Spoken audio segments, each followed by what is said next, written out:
अंधेर नगरी का इंसाफ। मेरा जन्म एक साधारण परिवार में हुआ था। साधारण से भी कम कह सकते हो। मेरे पिता बढ़ई थे, वह भी गांव-नुमा छोटे से एक कस्बे में। बड़ी मुश्किल से रोजी रोटी का जुगाड़ हो पाता था। मां और बाबा दोनों का एक ही सपना था कि बच्चे अच्छी शिक्षा प्राप्त कर अपना जीवन स्तर सुधार लें। वे अपना पैतृक मकान छोड़ महानगर में आ बसे।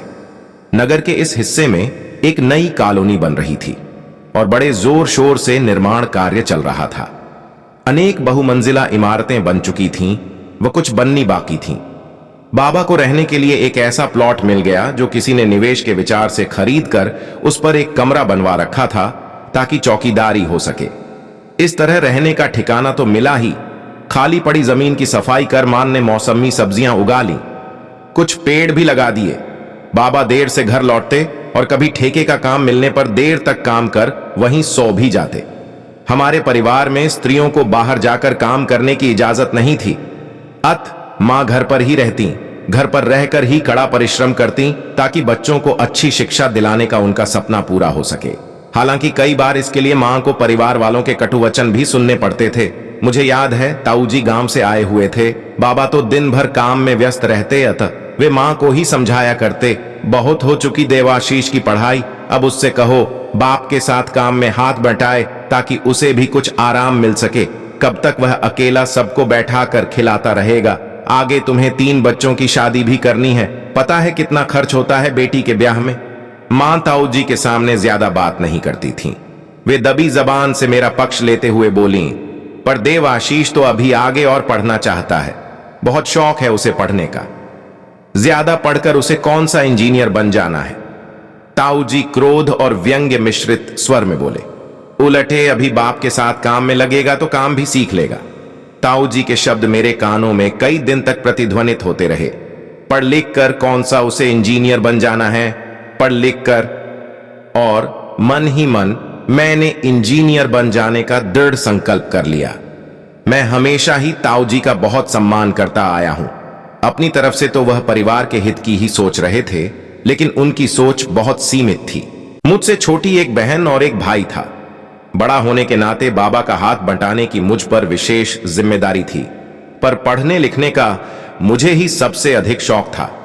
अतः मां बाबा का सपना भी मैं ही पूरा कर सकता था, और मां बाबा का विश्वास कायम रखने के लिए मैं दृढ़ संकल्प के साथ शिक्षा की साधना में लग गया। सब पुस्तकें नहीं खरीद पाता था, कुछ तो पुरानी मिल जाती, बाकी लाइब्रेरी में बैठकर नोट्स तैयार कर लेता। क्लास में कुछ समझ ना आता तो स्कूल के बाद टीचर के पास जाकर पूछता। ताऊजी की बात का बुरा मानने के बजाय उसे मैंने अपना प्रेरणा स्रोत बना लिया और 12वीं पास कर प्रवेश परीक्षा की तैयारी में जुट गया। वह दिन मेरे जीवन का सबसे महत्वपूर्ण दिन था, जिस दिन परिणाम घोषित हुए और पता चला कि एक नामी इंजीनियरिंग कॉलेज में मेरा चयन हो गया है। मां बाबा का सिर तो ऊंचा हुआ ही। ताऊजी, जिन्होंने इस विचार पर ही मां को ताना मारा था, अब अपने हर मिलने वाले को गर्व के साथ बताते कि उनका सगा भतीजा इंजीनियरिंग की बड़ी पढ़ाई कर रहा है। जीवन एक हार्डल रेस यानी बाधा दौड़ है, एक बाधा पार करते ही दूसरी सामने आ जाती है। इंजीनियरिंग कॉलेज में दाखिला मिला तो मैंने सोचा किला फतेह हो गया। सोचा ही नहीं था कि साथियों की उपहास भरी निगाहें मुझे इस कदर परेशान करेंगी, और जो खुला मजाक न भी उड़ाते वे भी नजरअंदाज तो करते ही। स्कूल में कमोवेश सब अपने जैसे ही थे। कॉलेज में छात्र ब्रांडेड कपड़े पहनते, कई तो अपनी बाइक पर ही कॉलेज आते। मेरे पास 5 जोड़ी साधारण कपड़े और 1 जोड़ी जूते थे, जिनमें ही मुझे पूरा साल निकालना था। मैं जानता था कि फीस और अन्य खर्चे मिलाकर यही बाबा के सामर्थ्य से ऊपर था जो वे मेरे लिए कर रहे थे। मुझे अपनी कड़ी मेहनत और आत्मविश्वास के बल पर ही यह बाधा पार करनी थी। मैंने अपने मस्तिष्क में गहरे से बैठा रखा था कि इन बाधाओं को सफलतापूर्वक पार कर आगे मुझे हर हाल में बढ़ना ही है। वर्ष के अंत तक मैंने अपनी मेहनत और लगन से अपने टीचरों को खुश कर दिया था। अन्य छात्र भी कड़ी मेहनत कर यहां प्रवेश पा सके थे और मेहनत का अर्थ समझते थे। हालांकि मैत्री का हाथ कम नहीं बढ़ाया, लेकिन उनकी नजरों से उपहास कम होने लगा था। नया सत्र शुरू हुआ।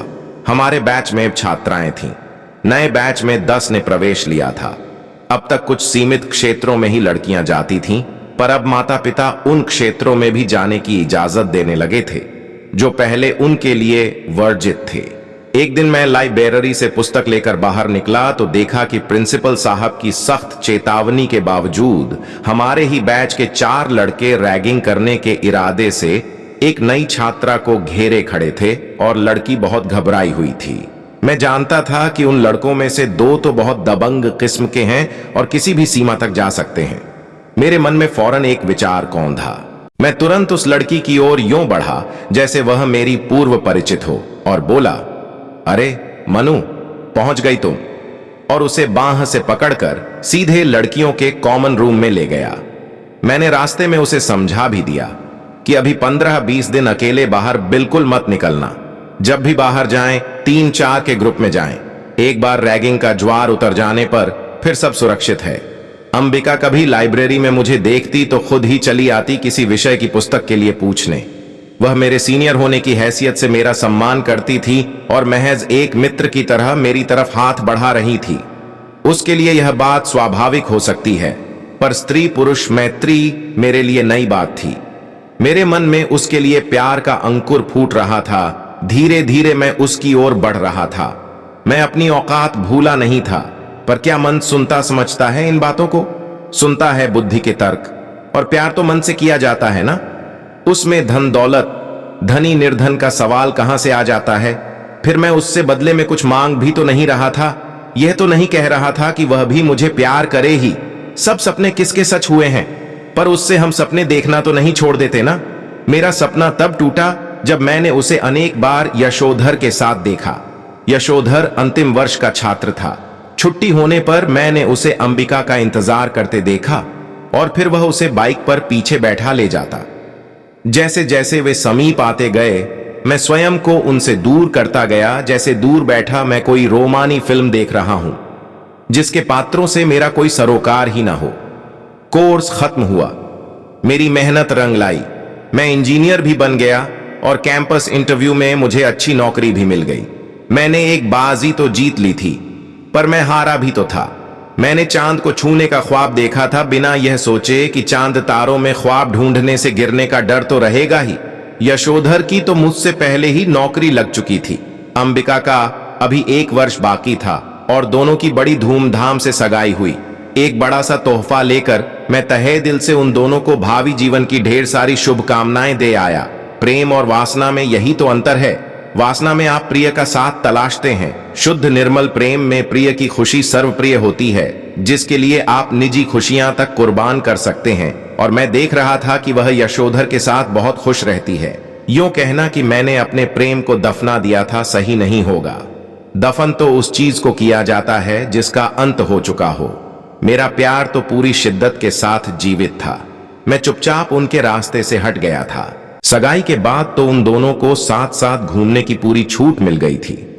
ऐसे ही एक शनिवार को वे रात का शो देखकर लौट रहे थे कि एक सुनसान सड़क पर 4 गुंडों ने उनका रास्ता रोककर उन्हें बाइक से उतार लिया। यश के सिर पर डंडे से प्रहार कर उसे वहीं बेहोश कर दिया और अंबिका को किनारे घसीट कर ले गए। यश को जब तक होश आया तब तक दरिंदे अंबिका के शरीर पर वहशीपन की पूरी दास्तान लिखकर जा चुके थे। यशोधर ने उसके कपड़े ठीक कर मोबाइल पर उसके घर फोन किया। अंबिका के पिता और भाई तुरंत वहां पहुंच गए और यश को अपने घर छोड़ते हुए अंबिका को ले गए। अंबिका अस्पताल में थी और किसी से मिलने के मूड में नहीं थी। मैंने अस्पताल के कई चक्कर लगाए, लेकिन सिर्फ उसकी मां से ही मुलाकात हो पाई। मैं चाहता था कि वह अपने मन के गुब्बार को भीतर दबाने के बजाय बाहर निकाल दे तो बेहतर होगा, चाहे क्रोध करके चाहे रोधो कर। यही बात मैं उसकी मां से भी कह आया था। मां के समझाने पर वह मान गई और करीब 1 सप्ताह बाद मुझसे मिलने के लिए खुद को तैयार कर पाई और वही सब हुआ। उन दुष्टों के प्रति क्रोध से शुरू होकर अपनी असहाय स्थिति को महसूस कर वह बहुत देर तक रोती रही। मैंने उसके आंसुओं को बह जाने दिया और उनका वेग थमने पर ही बातचीत शुरू की। उसका दुख देख समस्त पुरुष जाति की ओर से मैं खुद को अपराधी महसूस कर रहा था। न सिर्फ हम इनकी दुर्बलता का लाभ उठाते हुए इन पर जुल्म ढाते हैं, विडंबना तो यह है कि अपने अपराध के लिए ताउम्र उन्हें अभिशप्त भी कर देते हैं और उस पर तुर्रा यह कि हम स्वयं को इनसे उच्च मानते हैं। अंबिका आ गई थी और अवसर मिलते ही मैं उससे मिलने चला जाता। उसकी मां भी मेरा स्वागत करती थीं। उन्हें लगता था कि मेरे जाने से अंबिका कुछ देर हंसा बोल लेती है। बातों बातों में मैं अंबिका के मन में यह बात बैठाने का प्रयत्न करता रहता। तुम्हें मुंह छिपाकर जीने की जरूरत नहीं है। तुम बाहर निकलोगी और पहले की ही तरह सिर उठाकर जियोगी। बहुत हो चुका अन्याय। अपराधियों को दंडित करने में अक्षम हमारा समाज अपना क्रोध असहाय लड़कियों पर न उतार पाए, यह देखना हम सबकी जिम्मेदारी है। यदि हम युवकों को संस्कारी नहीं बना पा रहे हैं तो इसका यह हल भी नहीं कि युवतियों को घर की चारदीवारी में कैद कर लें। 1 महीना बीत चुका था इस हादसे को। अंबिका के शरीर के घाव तो भरने लगे थे, लेकिन एक बड़ा घाव उसके मन पर भी लगा था। यशोधर 1 महीने में एक बार भी उससे मिलने नहीं आया था। तसल्ली देना तो दूर, यश व उसके माता पिता का कभी टेलीफोन तक नहीं आया। एक सांझ मैं अंबिका के घर पर ही था जब यशोधर के घर से एक व्यक्ति आकर उनकी मंगनी की अंगूठी, कपड़े व जेवर लौटा गया। अंबिका के हरे घावों पर एक और चोट हुई थी। अंबिका की मां को लगा कि वह निराशा में कोई सख्त कदम न उठा ले। उन्होंने मुझसे विनती की कि मैं जितना हो सके उनके घर आ जाया करूं। कॉलेज का सत्र समाप्त होने में कुछ ही माह बाकी थे, पर 2 महीने तक तो वह किसी भी तरह कॉलेज जाने की हिम्मत ही नहीं जुटा पाई। मेरे बहुत समझाने पर उसने कॉलेज जाना शुरू तो किया, पर उसे हर किसी की निगाह का सामना करना मुश्किल लगता।